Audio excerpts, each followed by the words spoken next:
Hey everybody, welcome, and thank you for listening to this episode of Marriage Therapy Radio. My name is Zach Brittle. I'm here with Laura Heck. If you're new to the podcast, you haven't met us before, we do a new thing where we introduce ourselves again. If you're old hat and you've been around, then you maybe you'll learn something new. But we tried recording for a minute and we were all over the place. It was a little bit of a train wreck, so we stopped and we started over. And so you're getting like kind of take two on a Sunday morning, which is also unusual. Because Laura and I are both traveling quite a bit over the next few weeks. We have a couple of different pivots off of our normal MO coming up, so that'll be fun while I go on spring break, and then I do a training trip, and then I go to a wedding, which I think you hear all about in this episode. Additionally, we're talking about triggers, emotional triggers, what to do, how to respond, what even is it? Is it the right word? I think sometimes the word trigger is overused certainly in our therapeutic culture, but maybe it's in your culture too. So we think through some ideas about how to manage those triggers. And as always, this is a very cool conversation. Stick around. Y'all, this is the second recording because it's a Sunday morning at 8 a.m., which we normally don't record, but we decided to make it happen. And the first one was a dumpster fire. So we're going to go ahead and scrap that. Here's the situation. We're both traveling quite a bit. Yes. And so we've had to pick up some recordings. Yeah. Over the next little bit, you'll hear different versions of Marriage Therapy Radio. Some with two of us, some with only one of us, some with us interviewing. I did an interview yesterday that I'm very excited about. Oh. Yeah. Okay. I got an interview request from a high school student who wanted help with their research paper. Oh. So I said, I will help you with the research paper as long as we do it on the podcast. And she was like, I'm in. Let's do it. So Okay, so she asked you questions and you recorded it for our podcast. Yep. Oh, that's cool. Yeah. That was good double dipping right there. And then I asked her questions in return. So I got to learn all about high school relationships. Adolescent relationships. Yeah. Oh, that's amazing. Yeah. Good. Well done. That's kind of smart. Thanks. I like that. So I'm excited to see what you come up with. See if you can one up that one. Yeah. Yeah. We'll see where that goes. Okay. So here's what I want to do. One of my favorite podcasts, they introduce themselves every time they start the podcast in case they have new listeners, which I know that we probably do. And I just recently heard, I think it was from, you know what it was? It was my physician, like literally my physician listens to the podcast. No, different physician. I told that story last night to somebody else. It's a good one, right? Yeah. Did it make it on the podcast? You told it on here, yeah. Yeah, but whether or not Jason allowed it in, it's definitely been on the podcast. Yeah. Okay. Yeah. No, not my pap smear guy. This is she's in my running group and she happens to be my primary physician. And she said, I had been listening to the podcast and I was probably about months in. And I finally realized that Zach is not your husband. Newsflash. Zach and I are not married to each other. We are married. But not to each other. Just not to each other. That's our thing that we like to say when we go speaking, and everybody chuckles, and it's like it's a little joke. So here's my blurb. I'm Laura. Laura Heck, in case you want to, cyber stalk me. You can find us on Marriage Therapy Radio. I have a private practice. I'm a couples therapist. I specialize in working just with couples with sexual and intimacy. I'm also a sex therapist. High conflict relationships. Zach and I are both certified Gottman therapists. That's how we met, was through the Gottman Institute. We, at one point, actually were both paid employees of the Gottman Institute at the same time. Laura was my boss. That is true. That was a weird dynamic. Yeah, that didn't work out well, actually. Nope. Zach, by the way, is one of those guys that takes his shoes off at his desk in case you're kind of like trying to imagine like, oh, what kind of person is Zach? He did like a Mr. Rogers move where he would take his shoes off at his desk and then put on a different pair of shoes when he was at the office, which I can't remember what they were, but what else? I'm married. Been married since 2009 to Ryan Heck, and he is the ultimate daddy to our 9-year-old son. For those of you who have been around for a while, Holden just had his 6-month scans. He has a rare genetic disorder where tumors grow. It's called NF2 in his brain and spine. And we've been treating it with immunotherapy. And yay, all of the scans are like his tumors are all stable. They're not shrinking. There's no new tumors. They're not getting bigger. They're just stable, including his hearing is the same. So that's all good news. That's what I got. Great. Who are you? I'm Zach. Zach Brittle. I'm a couples therapist. I'm a published author. I'm the host of a podcast called Marriage Therapy Radio with my friend and colleague, Laura Heck. That's me. I have a private practice in Seattle, Washington. I see only couples. I actually like telling people that I'm bad at individual therapy. Me too. I think it actually makes me more credible as a couples therapist, but it's also just true. I'm married to Rebecca. We've been married for 26 years. We have 2 children. They are adulting girls, so 17 and 21. And I'm presently hobbyless. I don't have any hobbies that I'm like into. It's like I don't have anything interesting to tell you about my non-work life at the moment, except that I've recently discovered travel. That's a thing. I'm going to New York City this week with my wife and second daughter, and we're just going to like bum around the city and look at things and shop. Awesome. And I think Rebecca's going to go to a show. And will you hide something in the city for me to find, like you did at Disneyland? When are you going to the city? November. Probably not. I think I'm so funny because it's April. Yeah. All right, fine. Yeah. Yeah. So I'm doing a thing I've never done before. I'm doing this thing where I leave my house on Tuesday and I don't come back for like 12 days. And I'm going to 3 different places.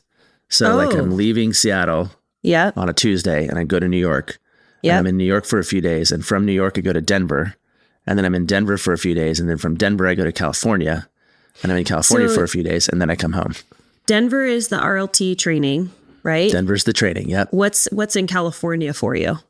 We're going to a wedding. It is the first wedding of one of our friends' children. Oh, so man, like we know old. this child used to like run around our house and, eat our food, and we would babysit them. And now they're getting married, and so it's the first wedding of an adult child, I guess. Yeah, that's a thing. So pretty intense. Yeah. Funny story. So my husband left with my son on a road trip to Pebble Beach 4 days ago, and we have just been reunited, and I'm getting ready in the bathroom here in Carmel, searching through his toiletry bag for toothpaste, and wouldn't you know it, there is my missing OneSkin moisturizer. That sneaky turtle. I have always suspected that he's been using my favorite skincare, but I've never actually seen him apply it. So there you have it, folks. OneSkin isn't just for the lady who wants to turn back time and simplify their skincare regimen. It's for the gentleman as well. OneSkin was founded by 4 PhDs dedicated to skin longevity, and their topical supplements make it easy to help your skin stay younger and healthier without all of those extra steps. So what is the secret? OneSkin's proprietary OS1 peptide. It is the first ingredient scientifically proven to reduce the buildup of senescent cells, those notorious zombie cells that contribute to skin aging. So fewer zombie cells means healthier, younger looking skin with fewer lines and wrinkles, reduced age spots, and a stronger natural barrier. So that's something especially important this time of year. OneSkin is more than just skincare. It's about skin longevity. It's targeting the root causes of aging to help you look and feel your very best at every age. So get started today with 15% off using your code MTR at oneskin.co with code MTR. And after you purchase, they'll ask you where you heard about them. So please support our show. Tell them that we sent you. It's time to expect more from your skincare routine. Invest in the health of your skin with OneSkin. So here's what I wanted to talk about today. I wanted to talk about triggers, which is it's interesting because we did an episode where we talked about like commonly misconstrued or underrepresented or overrepresented, or just like a specific terminology in the therapy world that is misused. And I think the word triggers gets misused. And I don't think we ever aired that episode, actually. Really? Yeah. Okay. I think it went away. So we can talk about it like we never talked about it. That's kind of cool. The word triggers is one of the words that I think people use. It's definitely a word right now that is very, very common in the therapy world, and maybe indeed misconstrued, as you said. Mm-hmm. So the first thing I just wanted to do is kind of demystify it a little bit as to like what actually is a trigger.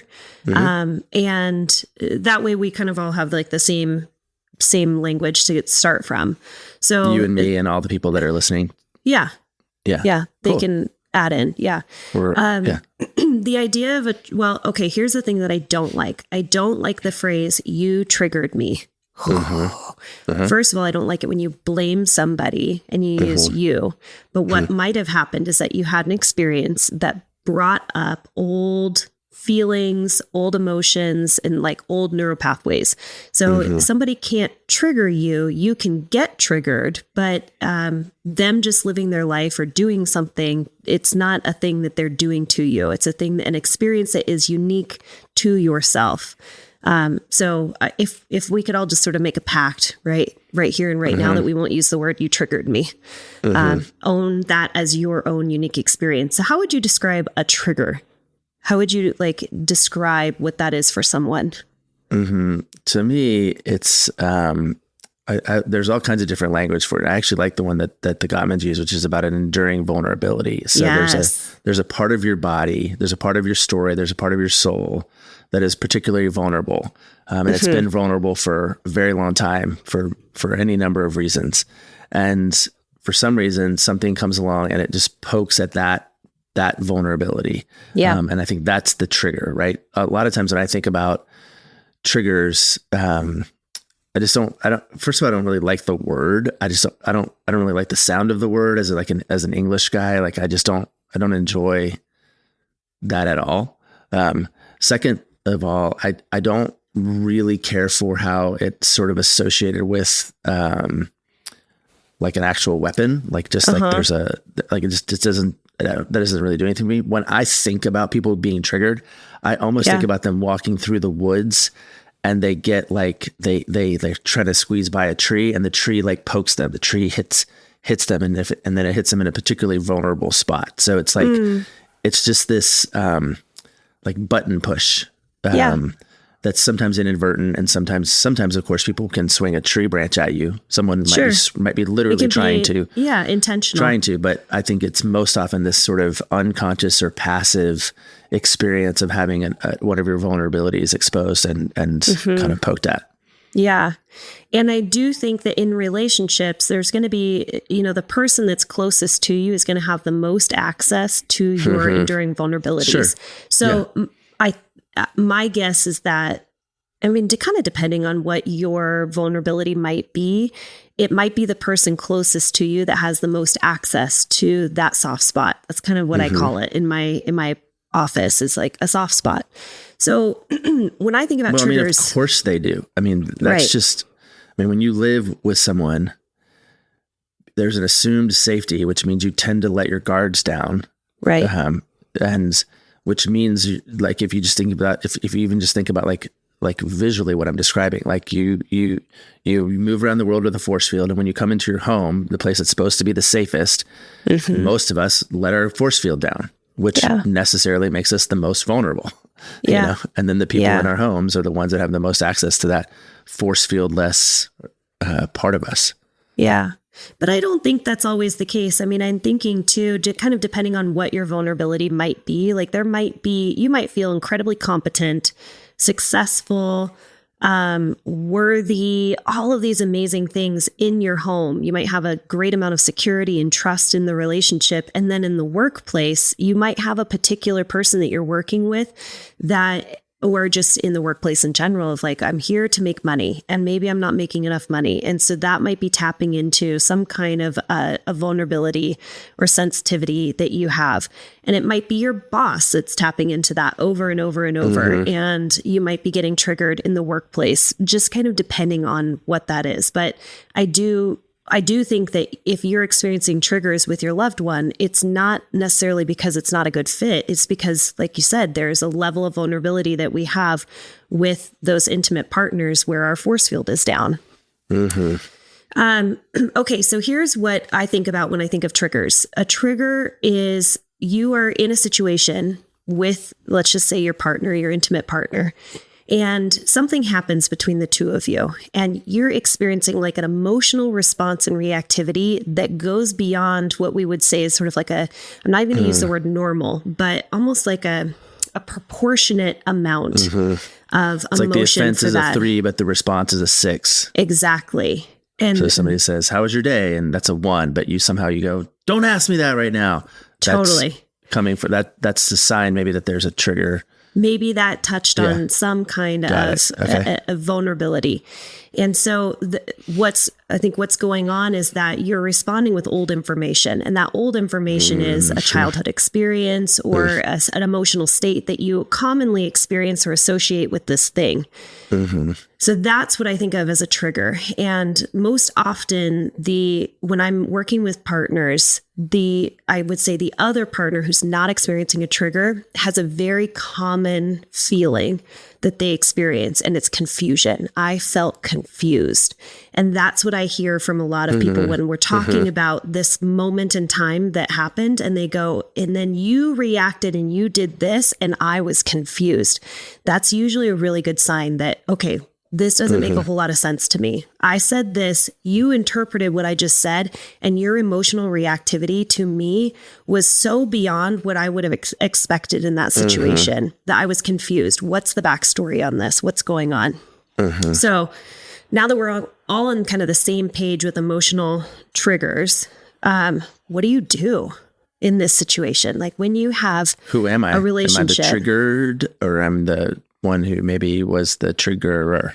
Well, let's first talk about the one who is being triggered at that moment of like step by step of like, okay, I am in this moment with my partner and I'm triggered and I notice that I have a lot of emotional reactivity. What are some tips that you would have for somebody who's experiencing emotional triggers? I mean, this has kind of been the work of my life over the last 3 years personally, is I think you have to, I think it's a practice. And if you want to call it a practice of mindfulness, that's fine. But I think just in general, you have to practice separating the response from the stimulus. So I'm walking through the forest and a limb that's just hanging there, minding its own business, pokes me in the arm, which is a very, very vulnerable spot of me. I have some responses. I have some possible responses at that time. I can start immediately flailing and striking back and use my stick to whack the tree and be like, you MFing tree, I could do that. Or I could go, whoa, oh, that hurt. I think it's, separating stimulus from response. And I think about, you have to increase your responsibility, which of course you've heard me say before is the ability to respond, responsibility. So if I'm the person who's enduring vulnerability, has been struck or poked or, provoked, I really believe in personal responsibility, ability to respond, which you can only do by slowing down and evaluating what is the actual situation here. Right. Because the fact that my partner, caused or did or said something that caused me to have a uncomfortable response doesn't mean that they did anything wrong. Right.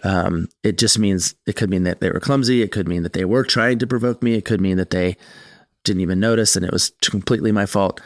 So I think, the answer to the question of what do you do, I think you slow down long enough to figure out what the appropriate response is. And I do think that takes practice. People say, oh, it's really hard for me to do that. I go, yeah, it is hard. It is hard. That's why you have to practice. Yeah. Okay. 100%. That's kind of the first step that I would say is you have to be able, and we in Gottman sort of method, what we talk about is if you're experiencing an emotional flooding, or I would say a flooding event, where you are triggered to the point where now you're not even thinking clearly and you need to slow down, it means that you're taking a break and you're calming down, you're self-soothing because your nervous system is getting really activated and it's probably tapping into a lot of old information. So taking a break, find a safe space, be able to calm down. Here's the thing that kind of came to me and why I wanted to talk to you about it, because I actually was like, okay, what do I actually do other than calm down? What do I need to be doing in that moment? And I wanted to test this, run it by you. When I'm getting triggered, and let's just say for some reason you have triggered my sense of trust in you. That's what's going on, is like I have old information from maybe my childhood where I'm very distrustful, and I've been in multiple relationships where my trust has been broken, and there's something between you and I where the trust was broken for whatever, but I'm having a disproportionate response or reaction to the trust that maybe you forgot the milk, right? Like I said, hey, can you bring the milk home? And you showed up and you didn't bring the milk and you didn't hear me and you didn't follow through. And now I'm having a level 9 response. What do? I think what's going on is that we need to be able to shift gears, because when I'm having a reaction, this is where I was thinking. We're looking for confirmation bias. We're looking for reasons to validate why I'm having this experience right now at this moment. So if I'm feeling like I'm a level 9, I'm going to start looking for all the ways in which you have broken my trust in the past. So I'm looking for confirmation of, here's the thing that you did 9 months ago. Here's the thing that you did 3 years ago. Here's the way in which you broke my trust, yesterday. So I'm looking for all these things, like evidence to support and validate my experience in the moment, because I'm already feeling really overwhelmed and confused. So I'm looking for confirmation bias. If you're somebody who's getting triggered, I think we need to be able to slow down, self-soothe. Once you're in a softer place, you actually have to flip it, and you have to find ways in which your partner is actually trustworthy. Does that make sense? So if I naturally I'm going to lean into finding ways in which you've broken my trust, I have to shift gears and turn 180 degrees and find all of the examples in which you are an actual trustworthy human being, which is going to be difficult and impossible if you are flooded. But I would say if you come to a space of being more calm and present, it might be helpful to just sit down with your notebook and go, I'm having a trigger. This is old information. This is from the past. I now need to get into the present, and I need to find information that's going to disprove this emotional response that I'm having from the past. Does that make sense? Okay. Yeah. And I think there's a lot of therapeutic preemptive work you can do here. Like, that's really hard to do. I was thinking about how in that moment, you may also be able to ask for what you need. And if you don't have the words because you're flooded, this is where we have code words like royal unicorn, or you've heard me tell the yellow penalty flag story, just like a way to signal, I don't know what's going on. I'm not even sure it's your fault. I just know that right now I'm in like lizard brain, and you just sort of like raise the flag, or just sort of say, pineapple, or whatever it is that you need to say. Yeah. And that's it preemptively. That's a contract that you could have. And then Ryan could go, totally. How about I go just, I'll give you a couple minutes. I'll come back and bring you a glass of water, or whatever is kind of pre-coded into the trust or the repair mechanism, because I think there are ways that you can, yes, you need to be responsible for your own stuff, but if you can't, in a securely attached relationship, ideally you're helping each other, in that moment. And so if I'm working with you as a couple and you're asking me about this, I think I would work into this space where I was like, all right, Laura, well, when you find that space and you know that your trust thing is, and whether or not it has anything to do with Ryan, why don't you, make this little symbol with your hands, two fingers crossed like this or something. And then Ryan, that means for you to know, it doesn't matter what or why or where this is coming from. It matters that you provide a measure of trustworthiness, that you say, I can handle this. Let me go get you a glass of water, whatever the symbol is, so that the two of you have a contracted way out of these outsized responses. It doesn't matter why you got to a level 8. It matters that you're at a level 8. Right. And next step is getting you back into a 4. Right. 3, 2, whatever. Yeah. So I gave an example of sort of what do you, as a person who has been triggered, what can you do independently? You gave an example of what can the two of you do in order for that situation. Another example that I would have of what to do is when you're not experiencing triggers, and maybe you just listen to this episode and you're like, do I have any enduring vulnerabilities? Do I have any sensitivities? You definitely do. If you think about the most... 100%. You think about like in the history of your relationship, maybe some of the most explosive, harming, damaging, hurtful arguments, conflicts you've ever gotten into. My guess is that it's because one or both of you kind of tapped into an enduring vulnerability. And it's 100%. Usually around areas of I'm feeling worthless. I feel like I'm too much, that I'm not enough. I'm unsafe. Yeah, I'm unsafe. My safety, my security, my trust is being, is at risk. So those are some things. But I would say when you're not triggered and you're on a walk and you're having a nice time connection, share those moments with each other and say, here's what I know about myself as like a vulnerability. And this is something that we need to honor and protect with one another and try our hardest not to tap into whatever that vulnerability is going to be. And it's interesting because I was just thinking about this, that in my relationship with the people that I'm closest with, I haven't, I would say, explicitly thought through what their vulnerabilities are, but I'm constantly in protection mode, constantly in mode of, I do this thing so that I can protect this loved one from experiencing this type of pain, because I know that that's a vulnerability that they might have. For my mom, it's about a sense of control. And so whenever I can, I try and give her as much control as possible. And I try not to take that away from her, because I know that that taps into a vulnerability. Yeah. It's like what Matt Frey was saying about how he's dating the gal with the gluten allergy. Yes. You know, like when you find out that your partner has an allergy to not being in control, or to, you know, having the doors unlocked at night, or, I mean, it's just, you know, because of safety, like then your job is to help steward that and make sure that you protect them from, you know, it basically don't go eat a bunch of donuts in front of your partner's face and tell them it's their problem, you know, like, and then make out with them. Yeah. Yeah. No, I think, you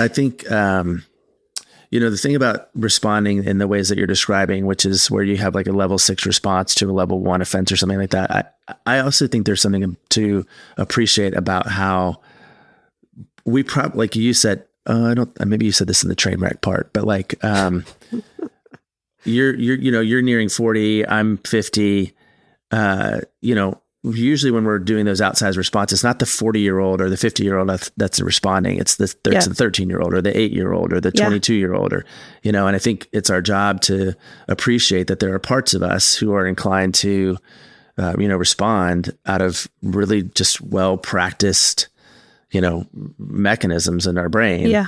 And that it's our job to kind of go, wait, hold on. 40-year-old me actually has skills to manage this. I've got a career. I'm a mom.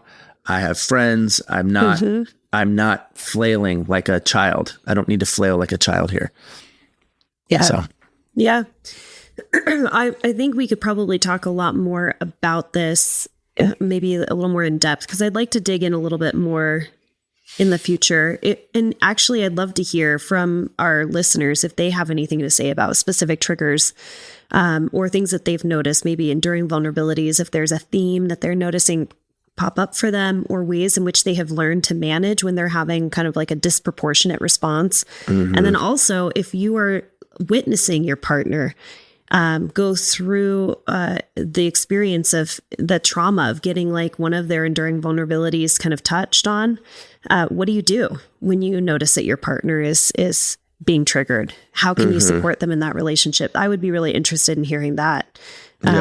We can learn from each other. Yeah. Okay. Well, you have a meeting that starts now. I got another thing that I got to go do on a Sunday morning. Obviously, I thought 45 minutes would be enough. So yeah. It's all right. Maybe we'll put some outtakes in from the first 15 minutes that we recorded. All right. Let's land this plane. All right, I'm going to hop in. If the audio sounds a little different, it's just because Zach had to run off to he's probably getting a pedicure, let's be honest, off to his next meeting, but I want to be sure to tell you a little bit about what's coming up. So we have a weekend intensive that's coming up. We offer them quarterly. They're an opportunity for you if you just, maybe you haven't tried therapy before, maybe you've just kind of had a rough spring and it's been tough to connect and you're just kind of looking for a little bit of a reset.